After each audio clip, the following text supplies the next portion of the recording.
नमस्कार, आप देख रहे हैं मिरर मीडिया। मैं हूं अनुपम कुमार। हमारे खास कार्यक्रम खबरनामा में आपका स्वागत है। बढ़ते हैं आज की सुर्खियों की ओर। बोकारो में बड़ी साजिश नाकाम, हथियार के साथ 2 किशोर गिरफ्तार।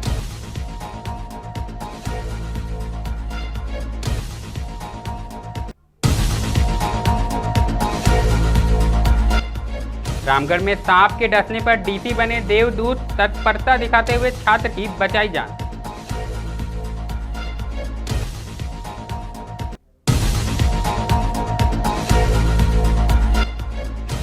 हजारीबाग में अक्षय पात्रा योजना ठप, पूर्व मंत्री जयंत सिन्हा की अफसरों से भावुक अपील।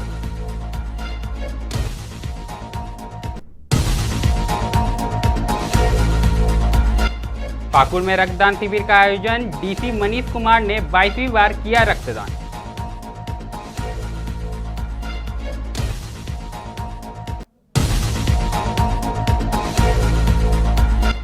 बोकारो अधिवक्ता संघ चुनाव में 69 दावेदारों ने पेश की दावेदारी। 27 जुलाई को होगा फाइनल सूची।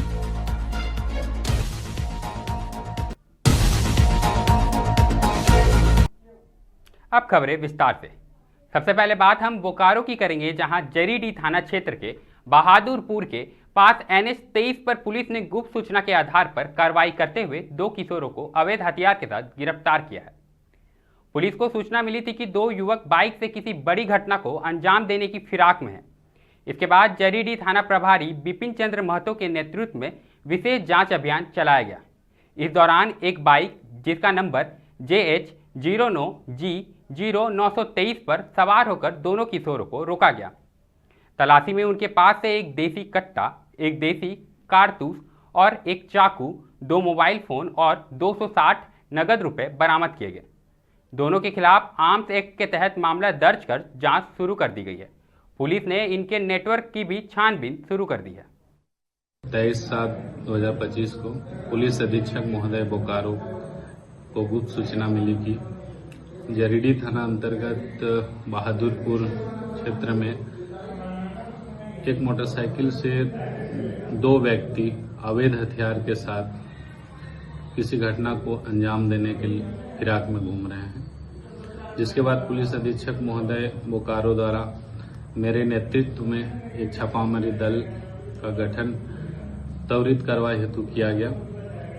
सर के निर्देशानुसार पॉलन चौक और बांदी मोड़ के बीच में पुलिया के पास वाहन चेकिंग के क्रम में एक देसी कट्टा, एक गोली, एक चक्कू, नगद रुपये एवं मोबाइल के साथ एक मोटरसाइकिल में 2 विधि विरुद्ध किशोर को निरुद्ध किया गया है। इस संदर्भ में कांड दर्ज कर विधि सम्मत। अगली खबर रामगढ़ से आई है, जहां उपायुक्त फैज अहमद मुमताज ने गुरुवार को अपनी सूझबूझ और तत्परता से एक छात्र की जान बचाकर मानवता का मिसाल पेश किया। यह घटना उस समय की है जब उपायुक्त दोपहर लगभग 1:30 बजे गांधी स्मारक +2 उच्च विद्यालय का निरीक्षण कर रहे थे। निरीक्षण के दौरान उपायुक्त जब कक्षाओं का जायजा ले रहे थे, तभी पास के एक वर्ग से सूचना मिली कि एक छात्र अभय कुमार को जहरीले सांप ने डस लिया है। खबर मिलते ही उपायुक्त ने बिना समय गंवाए तुरंत छात्र की मदद की। उन्होंने छात्र के हाथ में मोबाइल चार्जर बांधकर प्राथमिक उपचार दिया और फिर बाद में अपनी गाड़ी से उसे तुरंत रामगढ़ सदर अस्पताल पहुंचाया।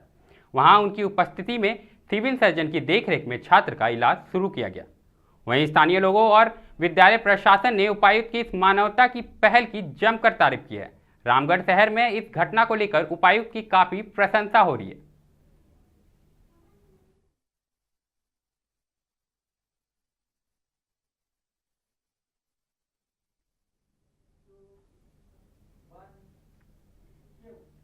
अब रुख हजारीबाग का करेंगे, जहां बड़े उत्साह से शुरू हुई अक्षय पात्रा योजना की हालत बद से बदतर हो गई है।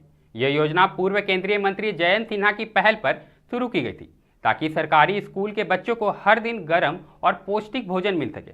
लेकिन अब यह योजना सिर्फ 27 स्कूलों तक ही सीमित रह गई है। मालूम हो कि झारखंड का सबसे बड़ा मेगा किचन, जहां रोज हजारों किलो चावल, दाल और सब्जी बनती थी। बच्चों के साथ साथ किसानों को भी इसका लाभ मिलता था, लेकिन अब यह पूरी तरह से ठप पड़ती नजर आ रही है।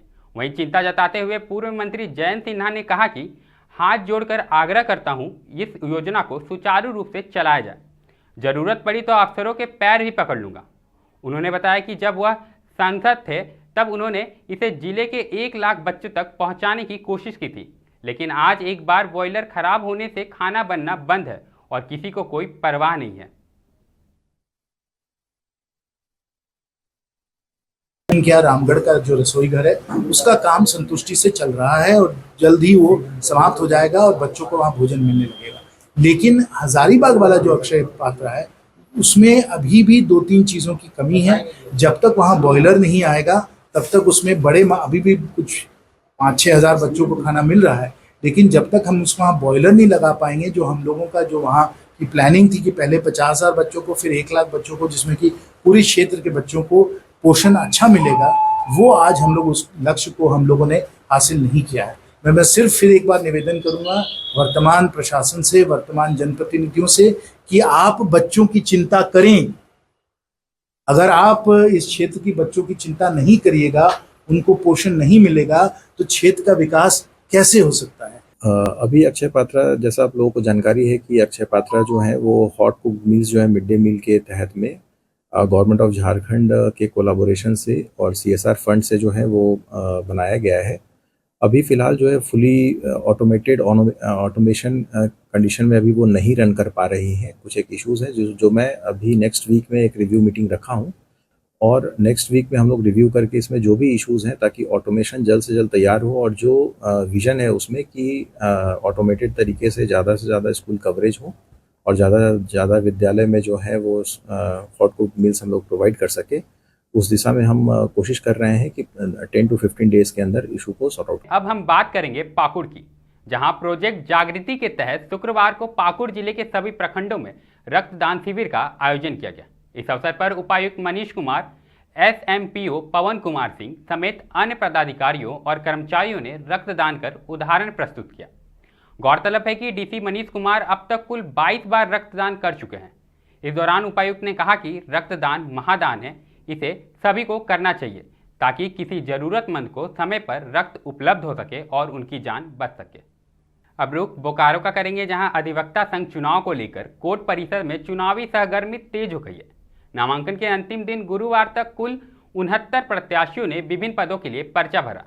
जानकारी देते हुए चुनाव समिति के पदाधिकारी ने बताया कि अध्यक्ष पद के लिए कुल 6 उम्मीदवार मैदान में हैं, उपाध्यक्ष पद के लिए 5 उम्मीदवार, वहीं जनरल सेक्रेटरी के लिए 6, कोषाध्यक्ष पद के लिए 4 एवं ज्वाइंट सेक्रेटरी के लिए 7 उम्मीदवारों ने पर्चा भरा है। यह पर्चा कार्यकारिणी सदस्य के पद के लिए सबसे अधिक पर्चे भरे गए हैं।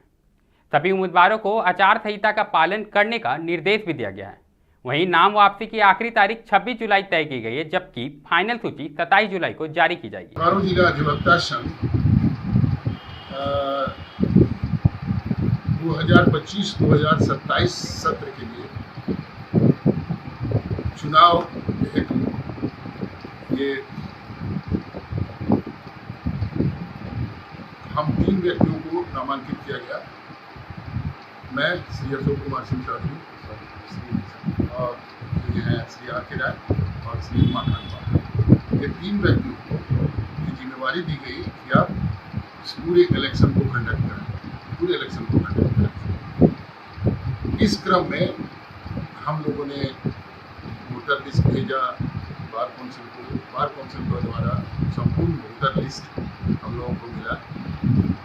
जो शुद्धि करनी थी वो सब भी सारा कुछ सब मिल गया और इसी तरह हम लोगों ने इसका डेट फिक्स किया जो 23/7/2025 तक हमारे यहाँ से नॉमिनेशन फॉर्म लेने का 24/5 यानी आज नॉमिनेशन दाखिल करने का आज नॉमिनेशन दाखिल करने वालों में हमारे पास फाइनल लिस्ट भी आ चुका है, जो नॉमिनेशन हो चुका है। इसमें प्रेसिडेंट के पद के लिए कुल 6 व्यक्तियों ने नामांकन दाखिल किया। वाइस प्रेसिडेंट के लिए 5 व्यक्तियों ने नामांकन दाखिल किया। जनरल सेक्रेटरी के लिए 6, ट्रेजरर के लिए 4, ज्वाइंट सेक्रेटरी एडमिनिस्ट्रेशन के लिए 7, ज्वाइंट सेक्रेटरी लाइब्रेरी के लिए 6, और असिस्टेंट ट्रेजरर के लिए 3 व्यक्तियों ने, जबकि एग्जीक्यूटिव कमेटी के लिए कुल 32 व्यक्तियों ने नामांकन दाखिल किया। इस क्रम में कल दिनांक 25/7/2025 को स्क्रूटनी के लिए रखा गया है। 26 तारीख को हम लोग नामांकन वापस करने की तिथि घोषित किए हुए हैं और इसी क्रम में 2/8/2025 को यहाँ वोटिंग होगी। 3/8/2025 से यहाँ गिनती शुरू होगी सर। जब तक गिनती समाप्त नहीं हो तब तक चलेगी। अधिवक्ता संघ समिति में कितने वोटर हैं? हाँ, टोटल वोटर हम लोगों ने जो भेजा अभी हमारे पास 822 वोटर है। पहले की अपेक्षा इस चुनाव में क्या विशेष करने जा रहे हैं?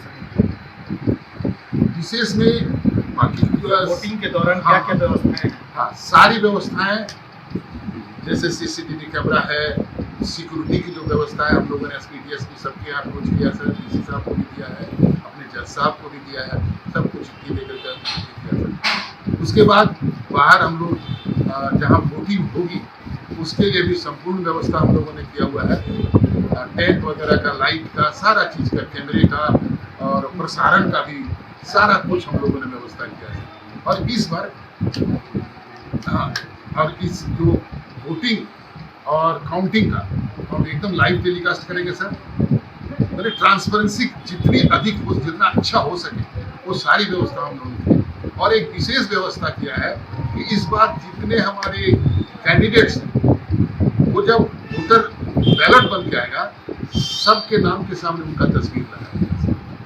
वोटिंग बैलेट से अब रुख हजारीबाग का करेंगे, जहां विनोबा भावे विश्वविद्यालय के लॉ कॉलेज के छात्रों ने शुक्रवार को मुख्य द्वार पर जमकर प्रदर्शन किया। छात्रों का आरोप है कि कुलपति ने उन्हें अभद्र भाषा का उपयोग कर अपमानित किया है। छात्रों ने कहा कि आर्थिक सहायता न मिलने पर उन्होंने खुद स्पॉन्सर जुटाए, लेकिन कुलपति ने अपमानजनक भाषा कहकर उन्हें अपमानित किया। वहीं छात्र नेता चंदन सिंह ने बताया कि कुलपति ने छात्र नेताओं के खिलाफ भी आपत्तिजनक भाषाओं का इस्तेमाल किया है। छात्रों ने कुलपति से माफी और उचित कार्रवाई की मांग की है, नहीं तो आंदोलन तेज करने की चेतावनी दी है।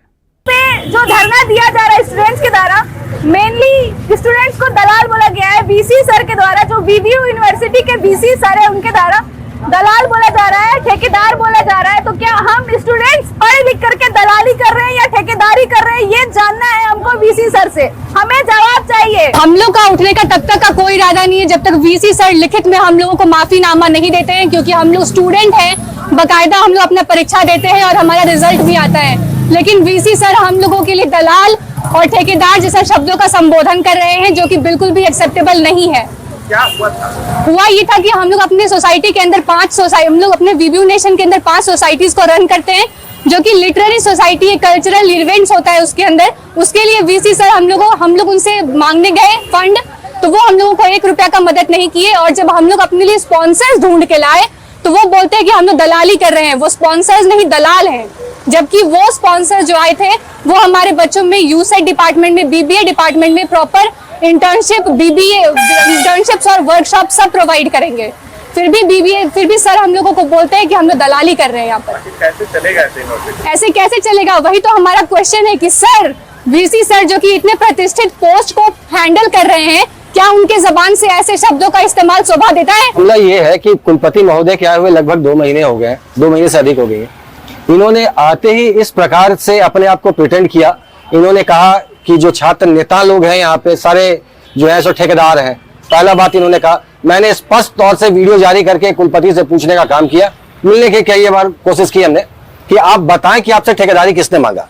उसके बाद इन्होंने कहा एक सेमिनार में कि अगर छात्र नेता समझते हैं कि वो गुंडा है तो उनको पता होना चाहिए कि मैं नेशनल गुंडा हूं। खबरनामा में अभी के लिए इतना ही। ऐसी तमाम खबरों से हम आपको अवगत कराते रहेंगे। देखते रहें मिरर मीडिया।